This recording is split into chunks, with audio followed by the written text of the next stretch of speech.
তো hello guys, আসসালামু আলাইকুম। আশা করি সবাই ভালো আছেন। তো আজকে আমি কথা বলবো মালয়েশিয়া নিয়ে, মালয়েশিয়ার বর্তমান পরিস্থিতি নিয়ে। তো যারা কিনা অনেকেই আছে যারা মালয়েশিয়া আসার জন্য অপেক্ষা করতেছেন যে কবে ভিসা চালু হবে সব বিষয়ে। আপনারা জানেন যে মূলত এখন বর্তমান একটা ভিসা চালু আছে, যেটা হচ্ছে কলিং ভিসা। কলিং ভিসায় প্লান্টেশন খাতে, যেখানে কৃষিকাজ করা হয়। তো অনেকেই আছে যারা কৃষিকাজে আসার জন্য প্রস্তুত নয়, যারা কৃষিকাজ ভালো পারে না বা রোদ্রে কাজ করতে চায় না। তারা অপেক্ষা করতেছে যে কবে মালয়েশিয়ায় নতুন করে সব বিষয়ে কলিং ভিসা চালু হবে।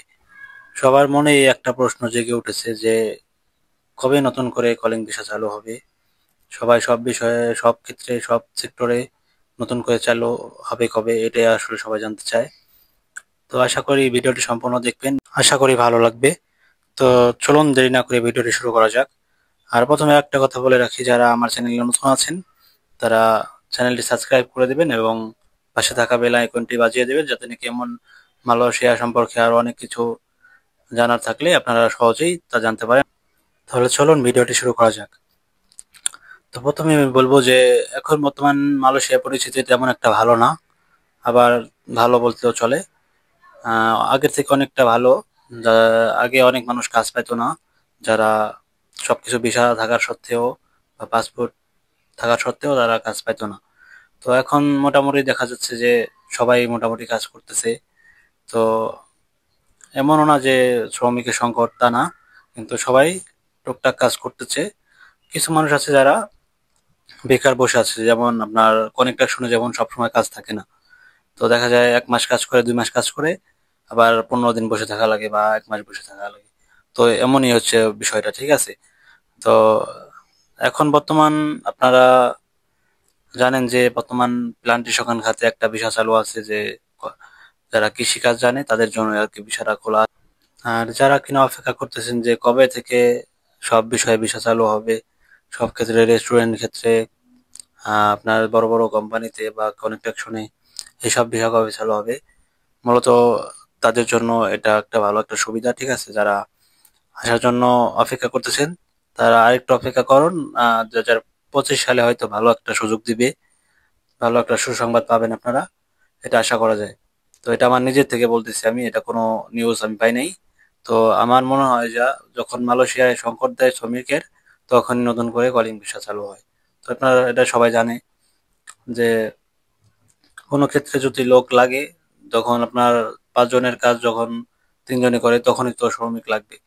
তো এখন দেখা যায় যে সম্পূর্ণ সবটাই আছে, এই জন্য কোনো দরকার হইতেছে না, এই জন্যই কোনো ক্ষেত্রে ভিসা চালু করতেছে না।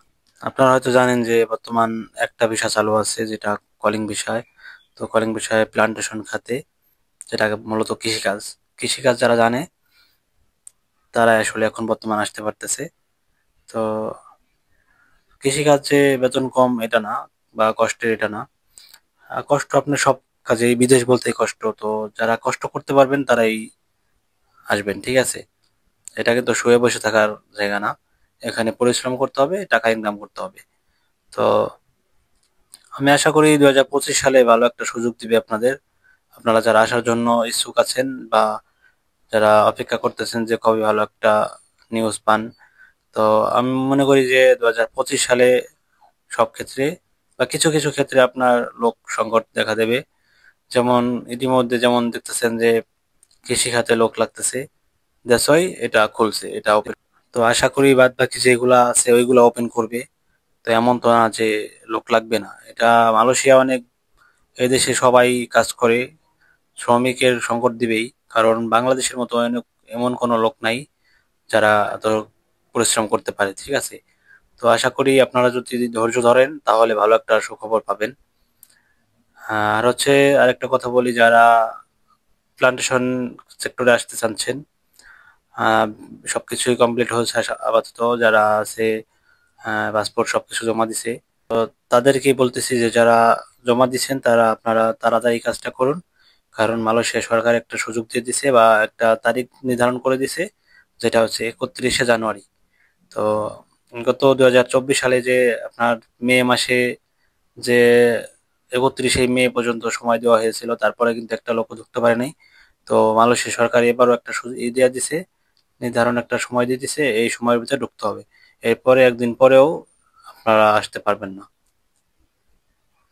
তো যারা আসতে চাচ্ছেন তারা সবকিছু রেডি করে আগে আগে চলে আসেন, তাহলে আপনাদের কোনো সমস্যা হবে না। তো আশা করি ভিডিওটি ভালো লাগছে। আর যদি ভালো লেগে থাকে তাহলে একটা লাইক দিবেন, একটা শেয়ার করবেন। আর আপনাদের যদি কিছু জানার থাকে তাহলে আপনারা কমেন্টে জানাবেন। আশা করি সবকিছু জানানোর চেষ্টা করব। আশা যারা এখনো আমার চ্যানেলটি সাবস্ক্রাইব করেন নাই তাড়াতাড়ি সাবস্ক্রাইব করে দেন। তো এমন মালয়েশিয়ার সম্পর্কে জানার জন্য আপনারা চ্যানেলটি সাবস্ক্রাইব করে রাখুন। সব নতুন নতুন তথ্য পাবেন ইনশাল্লাহ। তো আমি আপনাদের সবকিছু সম্পূর্ণ ডিটেলসে বলার চেষ্টা করব। আশা করি ভালো লাগবে, আপনাদের উপকারে আসবে। তো আল্লাহ হাফেজ।